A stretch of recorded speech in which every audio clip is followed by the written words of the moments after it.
ഗസയിൽ ഇസ്രായേൽ ആക്രമണം തുടങ്ങിയതു മുതൽ ഭൂരിപക്ഷം ക്രിസ്ത്യൻ കുടുംബങ്ങളും അഭയം പ്രാപിച്ച ഇടമാണ് ഹോളി ഫാമിലി ചർച്ച്. വെടിയുണ്ടകളിൽ നിന്നും ബോംബുകളിൽ നിന്നും ഒഴിയാനിടമില്ലാതെ ഫലസ്തീൻ കുരുതികളമായി കഴിഞ്ഞു. സ്കൂളുകൾ, അഭയാർത്ഥി കേന്ദ്രങ്ങൾ, പള്ളികൾ ഇങ്ങനെ ഒന്നൊഴിയാതെ അവശേഷിക്കുന്നതെല്ലാം തിരഞ്ഞുപിടിച്ച് നശിപ്പിക്കുന്നു. ഇതിനിടെ ആക്രമണം ഗസയിലെ ക്രിസ്ത്യൻ ആരാധനാലയങ്ങൾക്ക് നേരെയും തുടർന്നിരിക്കുകയാണ് ഇസ്രായേൽ.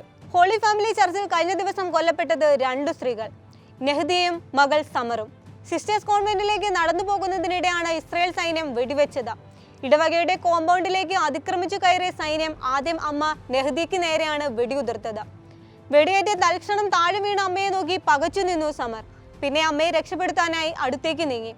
അമ്മയെ സുരക്ഷിതമായി മറ്റൊരിടത്തേക്ക് മാറ്റാൻ ശ്രമിക്കുന്നതിനിടെയാണ് മകൾ സമറിന് നേരെയും ഇസ്രായേൽ വെടിയുതിർത്തത്.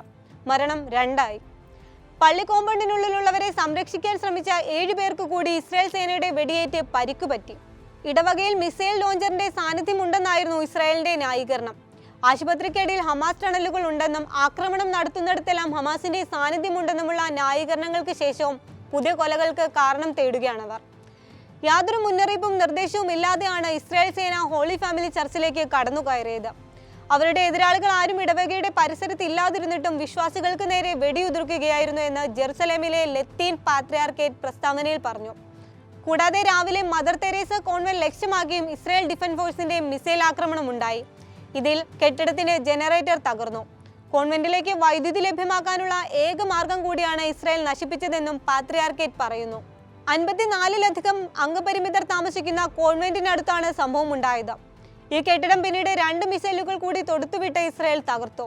ഇതോടെ അവിടെയുണ്ടായിരുന്ന അന്തേവാസികൾ എല്ലാവരും പലായനം ചെയ്തിരിക്കുകയാണ്. ചിലർക്ക് അതിജീവിക്കാൻ ആവശ്യമായ ശ്വസന ഉപകരണങ്ങൾ പോലും ലഭ്യമല്ല. പ്രദേശത്ത് രാത്രി നടത്തിയ ബോംബാക്രമണത്തിൽ പള്ളി വളപ്പിനുള്ളിൽ മറ്റ് 3 പേർക്ക് കൂടി പരിക്കേറ്റിരുന്നു. കൂടാതെ സോളാർ പാനലുകളും വാട്ടർ ടാങ്കുകളും നശിപ്പിക്കപ്പെട്ടിട്ടുണ്ടെന്ന് അധികൃതർ പറയുന്നു. ക്രിസ്മസ് ആഘോഷത്തിനായി ഒരുങ്ങിയിരിക്കെയാണ് ചർച്ചിൽ ഇസ്രായേൽ ആക്രമണം നടത്തിയത്. കൊല്ലപ്പെട്ടവർക്ക് അനുശോചനം അറിയിച്ച പാത്രിയാർക്കേറ്റ് സംഭവത്തിലേറെ ഉത്കണ്ഠയുണ്ടെന്നും അറിയിച്ചു. ജനങ്ങളെ വകതിരിവില്ലാതെ ബോംബിട്ട് കൊല്ലുന്നത് ഇസ്രായേലിനുള്ള രാജ്യാന്തര പിന്തുണ നഷ്ടമാക്കിയെന്ന് ഇസ്രായേലിനൊപ്പം നിന്ന US പ്രസിഡന്റ് ജോ ബൈഡൻ വരെ അഭിപ്രായപ്പെട്ടിട്ടും യാതൊരു ഫലവും ഉണ്ടാകുന്നില്ല. ഗസയിൽ മാനുഷിക പരിഗണനകളാൽ വെടിനിർത്തൽ വേണമെന്ന് UN secretary general Antonio Guterres UN രക്ഷാസമിതിക്ക് നൽകിയ കത്തിൽ നേരത്തെ ആവശ്യപ്പെട്ടിരുന്നു. ഇതേ പ്രമേയം രക്ഷാസമിതിയിൽ കഴിഞ്ഞ വെള്ളിയാഴ്ച US വീറ്റോ ചെയ്യുകയും ചെയ്തു.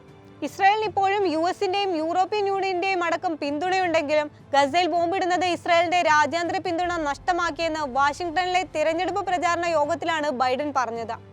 മറുവശത്ത് ഇസ്രായേലിന് ആയുധങ്ങൾ നൽകിയും പിന്തുണ നൽകിയും അമേരിക്ക ഒപ്പം തന്നെ ഉണ്ട് താനും.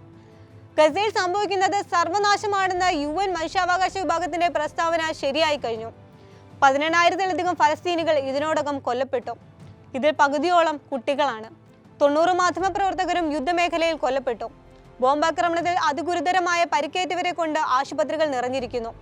20 ലക്ഷത്തിലേറെ മനുഷ്യർ ഇതിനകം പലായനം ചെയ്തു കഴിഞ്ഞു. ശാശ്വത പരിഹാരം എന്നത് എപ്പോഴാണ് യാഥാർത്ഥ്യമാവുക എന്നതാണ് ലോകരാഷ്ട്രങ്ങളടക്കം ഉയർത്തുന്ന ചോദ്യം.